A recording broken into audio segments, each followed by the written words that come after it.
खुदा को दिल से नालाफो गज़ाफ से ढूंढो खुदा को दिल से नालाफो गज़ाफ से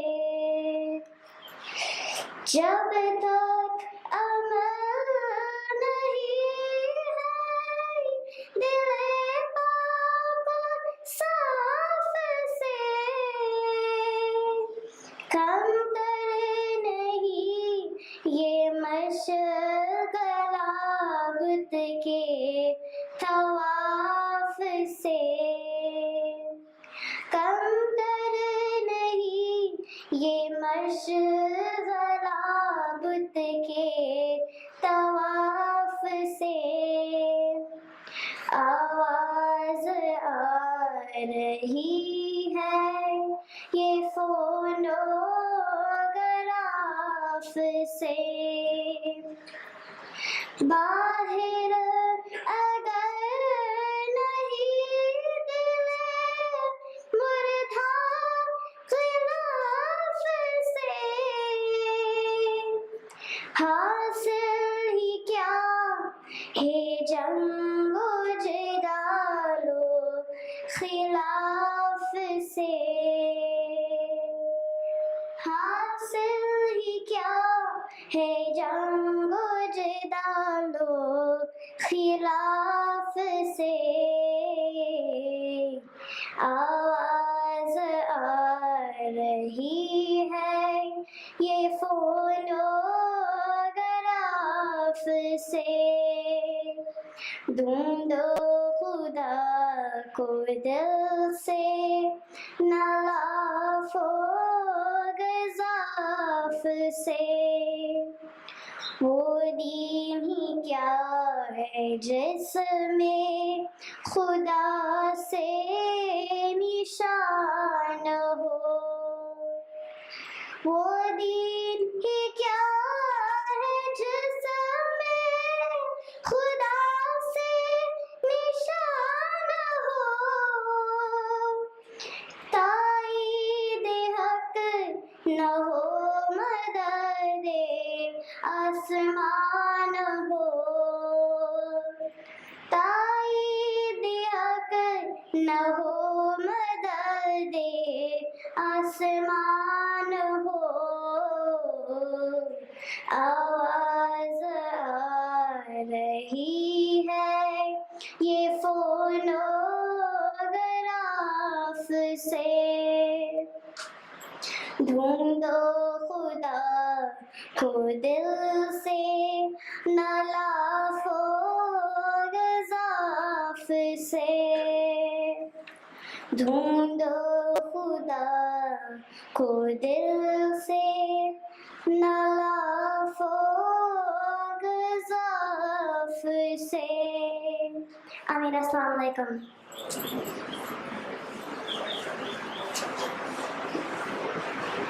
Thank you very much, Jazakallah.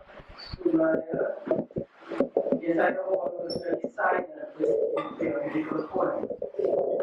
What I would like to say as far as all these children are concerned, as Jamaat as a community, we see these children, we play their presentations, and they make us all feel very happy about what they have done. Therefore, we should make it take us responsibility to offer to our special prayers for the children, these children of the Jamaat, and also for the parents who are doing such an excellent job of bringing up their children. Now we start with the first of our speeches for the afternoon, and this one, the truthfulness of the promised Messiah, will be presented by Natalia Capital.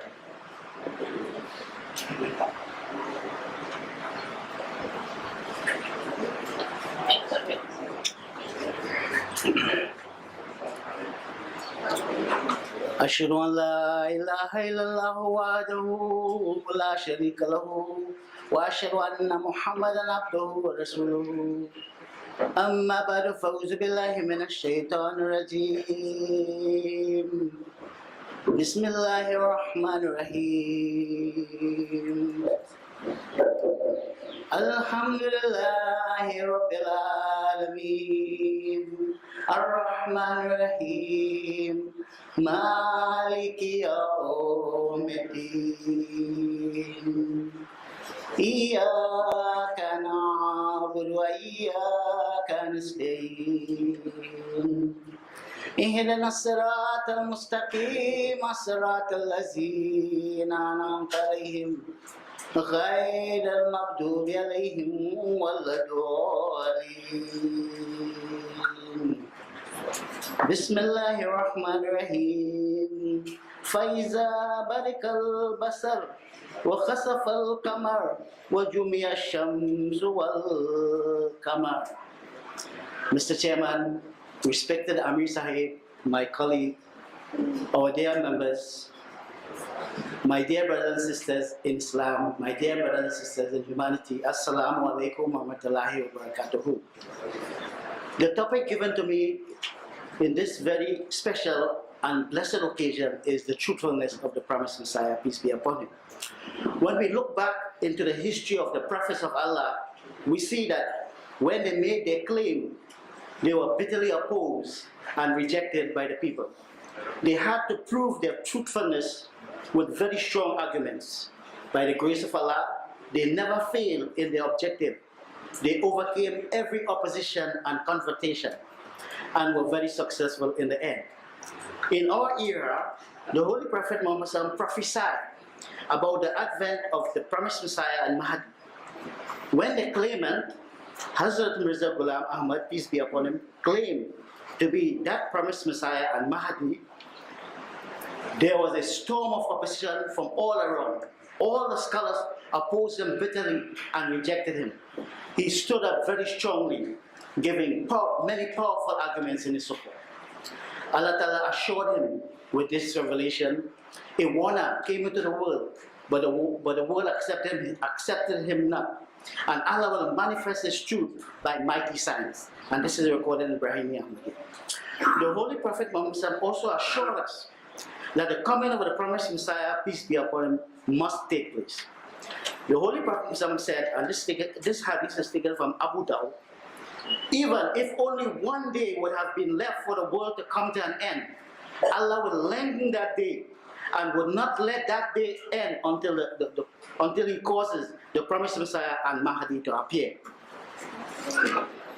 I would now like to put before you two powerful arguments to show the truthfulness of the promised Messiah, peace be upon him. The first one is a hadith taken from Sunan Darqutni, Ali bin Umar Ali Darqutni, an eminent collector and commentator of the Holy Prophet's sayings, as reported on the authority of Imam Bakr Muhammad bin Ali. For our Mahdi, there will be two signs which have never appeared for anyone else since the creation of the heavens and the earth. The moon will be eclipsed on the first of the appointed nights, and the sun will be eclipsed on the middle one of its appointed dates in the lunar month of Ramadan. These signs have never appeared since the creation of the heaven and the earth.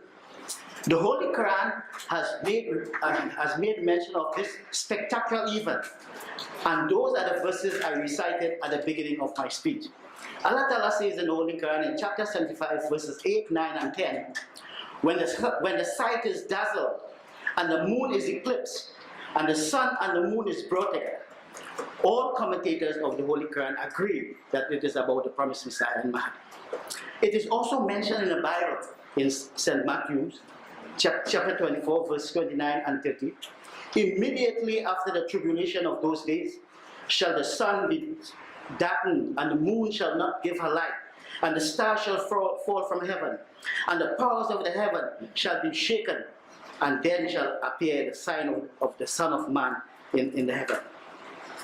We also find this sign mentioned in other scriptures. For example, Mahatma Sudhaji has mentioned that the prophecy that when Kalki Avatar would appear, and this is what is recorded, both the moon and the sun will be eclipsed, and there will be such violence and hadith. Then also it is mentioned in the holy book of the Sikhs, Shri Granth Sahib has written, when Maharaj will come as Nahkahala, the sun and the moon will be his helpers. Now, the eclipses are a common phenomenon of nature, and they occur according to well-defined laws, and it is quite possible to predict them by mathematical calculations. What makes this prophecy so very special is the fact that the Holy Prophet Muhammad SAW did not have any astronomical data available to him at that time, that is 1500 years ago, to enable him to cast future almanacs and trace the movements of heavenly bodies. According to the hadith, 1. The lunar eclipse has to happen on the first of the nights on which lunar eclipse can happen, that is on the 13th. 2. The sun is to be eclipsed on the middle of the days on which a solar eclipse can occur, that is on the 28th. 3. The two eclipses are to happen during the very same month of Ramadan of the Hijra lunar calendar. 4. There has to be someone around claiming to have been raised as the Mahdi. 5. The eclipses have to be spectacular, of long duration, and visible without any shadow of doubt. 6. Both the eclipses had to be observable in the region, including the country of residence of the claimant to Mahdihood, as only then could be present this sign as having been shown in his support. My dear audience, as it happened, the founder of the Ahmadiyya Muslim Jamaat, Hazrat Mirza Ghulam Ahmad, peace be upon him, claimed to be the Messiah and Mahdi in the year 1891 and publicized his claim throughout the world. He claimed to have been informed through divine revelation that he had been raised in fulfillment of the prophecies made by the Holy Prophet Muhammad SAW. On top of that, the Malvis, they demanded, and rightly so, that the heavenly side of the eclipses had not been there to herald the advent of the Mahdi. At the height of the argument and opposition, on the 13th of Ramadan, that is Thursday, 21st March 1894, the people witnessed a spectacular eclipse of the moon, a buzz of commotion, and a tension of expectancy filled the air amongst the Muslim religious circles, and they eagerly awaited for the sun to come forward and complete the sign. Lo and behold, on the 28th of the same month of Ramadan, that is Friday, 6 April 1894, the sun was eclipsed, thus showing a perfect manifestation of these unique heavenly signs. It was stated in all leading newspapers, that is the Civil and Military Gazette of Lahore, the Pioneer of Allahabad, and the Calcutta Standard Time. It was stated the eclipse of the moon took place at 7 p.m. and lasted till 9:30 p.m. And the eclipse of the sun took place at 9 a.m. and lasted till 11 a.m. Soon after these celestial signs were witnessed, the promised Messiah, Mahdi, wrote a book discussing the fulfillment of this wonderful prophecy, the book entitled Nur al-Haq, that is the Light of Truth, Part 2. And the promised Messiah said in this book, can you present a sign like this in any age in the past? Do you read in my book, in any book, that some person had claimed to be from the Almighty Allah, and then in his time, in Ramadan, lunar and solar eclipses occurred, as you have now seen? If you are aware, then relate it, and you will get 1,000 rupees as reward if you can show. So prove it and take this reward, and I make the Almighty Allah a witness, and on this promise, and you also be witness, and Allah is the best of all witnesses. Again, the Prophet said, O servants of Allah, ponder and think, do you consider it possible that a Mahdi should be born in the countries of Arabia and Syria, and his sign should be manifested in our country?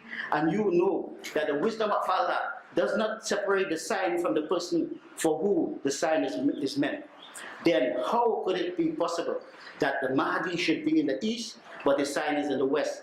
And this should be sufficient for you if you are really seekers after truth. Then also in another book, the Prophet Messiah, peace be upon him, wrote, and the book is called Tofa Goraria, on page 53. The Prophet Messiah said, I swear by God, in whose hand is my life, that he has manifested these signs on the sky to testify my truthfulness, And he must manifested at a time when the Maulvis named me as Dajjal, biggest liar, infidel, and even biggest infidel. I have been given such a sign which was not meant to anybody else from the time of Adam to the present time. In short, I can stand in the sacred precincts of the Kaaba and swear that this sign is for testifying my truthfulness. The other prophecy I would like to put before you is Allah Ta'ala revealed to the Prophet Messiah, I shall cause thy message to reach the corners of the world. When this revelation was given to the Promised Messiah, peace be upon him, the message of Ahmadiyya did not leave the shores of India. Today, by the grace of Allah, we all are witnesses to the perfect fulfillment of this prophecy. The message of Ahmadiyya has reached to all corners of the world. When Hazur went to Fiji Islands, which is a corner of the world, Hazur said that I am addressing you today from a corner of the world. There is a signboard that reads on one side today and the other side yesterday. I would now like to end where the Promised Messiah mentioned about the great future of our Jama'ah. He said in Tazkatatush Shahadatan, Hearken, O ye people, this is the prophecy of him who created heavens and earth. He will spread this community of his in all countries, and he will make it supreme over all, through reason and arguments. The days are coming, indeed, they are near, when this will be the only religion which will be held in honor. Allah will bestow extraordinary blessings on this religion and movement. He will frustrate everyone who seeks to destroy it. This supremacy will last till the judgment day. May Allah bless all us. Thank you very much, Sahib. Now, the next speech will be delivered by Maulana Muzaffar Ahmad. That is the similarities between the Prophet Messiah and Hazrat Isa alayhi salam.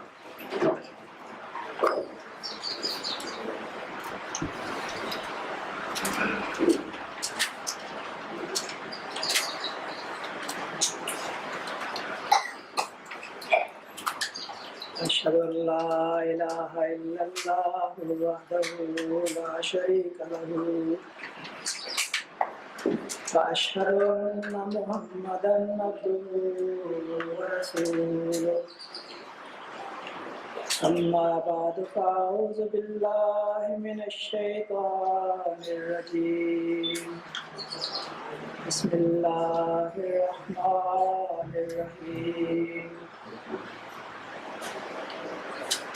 الحمد لله رب العالمين الرحمن الرحيم مالك يوم الدين إياك نعبد وإياك نستعين اهدنا الصراط المستقيم صراط الذين أنعمت عليهم غير المغضوب عليهم ولا الضالين إنا أرسلنا إليكم رسولا كما أرسلنا إلى فرعون رسولا إنا أرسلنا إليكم رسولا شاهدا عليكم كما أرسلنا إلى فرعون رسولا. Mr. Chairman, respected Amir Sahib, respected audience, Assalamu alaikum wa rahmatullahi wa barakatuh. The promised Messiah ﷺ says, the verse of the Holy Quran, we have sent to you a messenger who is a witness over you, even as we sent a messenger to Pharaoh. Chapter 73, verse 16. Clearly means that we send to you a messenger who is a witness over you and points out to you your evils and your weaknesses, exactly as we had sent a witness to Pharaoh. In this verse, Allah has likened the caliphate of succession in the Muhammadan dispensation to that of the Mosaic dispensation. In order to establish a minimum similarity, it is imperative that the life of Moses should initiate this dispensation and the life of Jesus should come at the end. Hence, in the light of the teaching of the Holy Quran, the Holy Prophet Hazrat Muhammad sallallahu alaihi wasallam prophesied that in the later days, when Muslims shall become equal to in resemblance,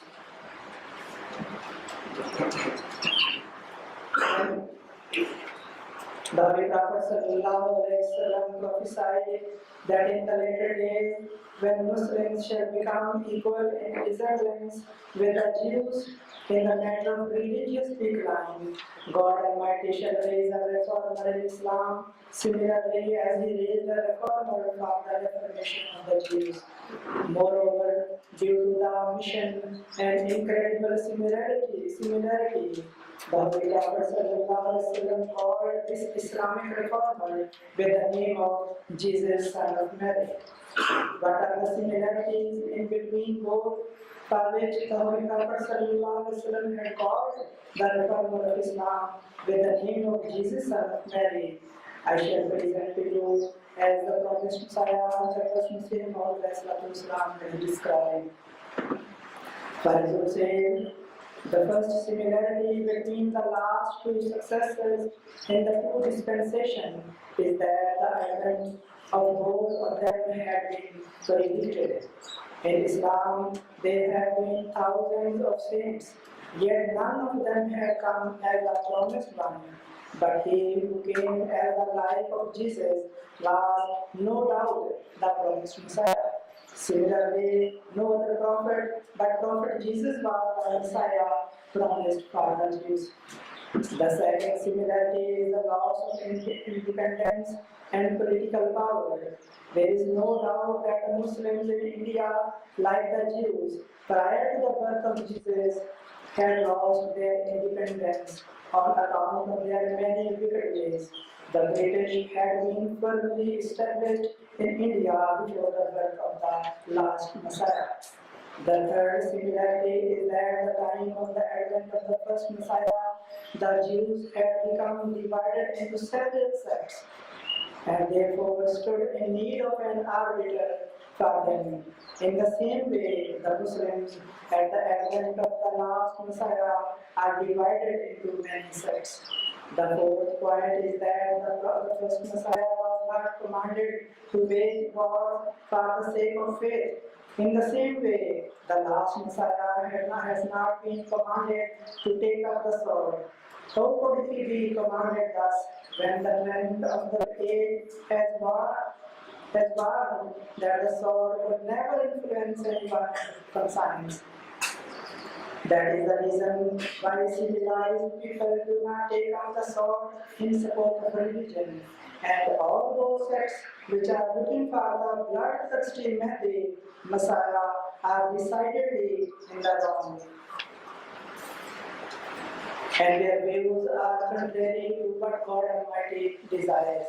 If God Almighty had desired so, He would have Himself equipped the Muslims with the necessary means of fighting. They should have been the people to invent new means of warfare and would have superseded other nations in this respect. They would have been the Muslims to invent new guns and to excel in making new armaments. They would have surpassed others in making war balloons and submarines to attack underwater and would have made the world wonder at them. But that is not so. On the other hand, it is the Christian nations that are daily advancing in this field. This proves that it is not the will of God that Islam should spread through fighting. The Christian faith is losing ground daily in the field of reasoning and common sense, and great scholars are renouncing their old beliefs. Even the Emperor of Germany has talked of relinquishing his faith. This proves that it is God Almighty's will that the Christian faith will obliterated from the face of the earth. As a rule, signs of what is going to prevail often begin to appear beforehand, and God from above has given no indication of conquest for Islam through wars. On the contrary, spiritual signs have begun to appear that the Christian faith has by itself begun to wither away and is soon likely to disappear altogether. The fifth point worth considering is that during the ministry of the first Messiah, the Jews had become morally bankrupt, especially those of the priestly class had become exceedingly greedy and corrupt. Jealousy and avarice prevailed over the whole nation, and everyone hankered after material gains all the time. In the same way, the people of our time, the time of the promised Messiah, especially Muslim priests and mullahs, have gone mad after worldly pursuits. This is a patent fact which needs no further elucidation. The sixth point of similarity is that Jesus appeared during the reign of a castle, a foreign ruler. The promised Messiah of Islam also shares this characteristic. He also lives under the rule of a foreign emperor who is far superior to the one that ruled during the time of the Messiah of the Jews. We learn from historical account that when the Roman emperor learned that his governor Pontius Pilate had contrived to save Jesus from the ignoble death on the cross and had let him escape to a foreign country under a disguise, he was wild with rage. This report was sent to him secretly by the high priest. Consequently, Pilate was thrown into prison by the command of the emperor and was eventually beheaded. He was thus martyred for the sake of Jesus. It is therefore a proof that those who wield political power very often remain unblessed with the reward of true faith. This ignorant emperor lent his ear to the wild and wicked high priest who convinced him that the death of Jesus was a political expediency. But so far as I know, times have now changed and our emperor is in all respects superior to the Roman emperor who was indeed an ignorant tyrant. The seventh point in this connection is that the Christian faith eventually succeeded in winning over the Romans. In this respect, there is a similarity with my time also, because I find that people in Europe and America are showing considerable interest in my claim and the way of my reasoning. They have, of their own accord, published my claim in hundreds of newspapers with favorable comments, which could hardly be expected from the fans of Christians. In short, it appears that these people are preparing themselves to accept my claim, and Christianity shall day by day melt away like snow. Another characteristic of Jesus was that a certain star had appeared at the time of his advent. This characteristic is equally shared by me because the very same star that had appeared in his time has again appeared in my time. This is what has been verified in the English newspapers, from which it could be concluded that the time is now ripe for the second advent of the promised Messiah, Islam. The ninth characteristic of Jesus was the eclipse of the sun that was seen when he was crucified on the cross. I also share this characteristic. When people rejected my claim, God manifested His sign in my support, not only causing the sun to eclipse, but also caused the eclipse of the moon. Both these signs occurred during the month of Ramadan. This did not only happen once, but occur twice as is mentioned in the traditions. These two eclipses are mentioned in the Gospels as well as in the Holy Quran. This prediction is also mentioned in the Qutni, an authentic book of the sayings of the Holy Prophet sallallahu alaihi wasallam. The 10th characteristic common between us is the occurrence of the epidemic of plague. Because of the persecutions of the Jews, it became rampant in the time of Jesus, and for the same reason, it has spread in my time as well. The 11th characteristic common to both of us is that the divines and the elders left no stone unturned in denouncing Jesus as a hardcore renegade, for which reason